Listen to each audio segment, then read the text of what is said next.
English language conventions, verb tense, irregular past tense, ACT Foundations, question 5, Me Medicine, antidote your ignorance. ACT English Foundation, verb tense, question 5, complete the sentence with the verb in the past tense. Justin blanked through the loud storm. The task here is to shift the tense of sleep to its past tense verb form. Here's what I need you to understand. Most verbs are regular in the past tense.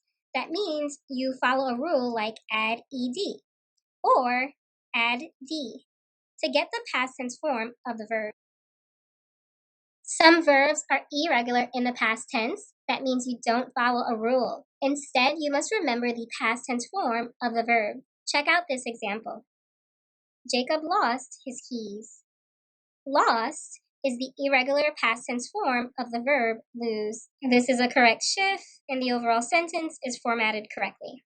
All right, back to our original question, and now for the solution. Slept is the past tense form of sleep. This is an irregular simple past tense verb form, so you'll have to commit it to memory.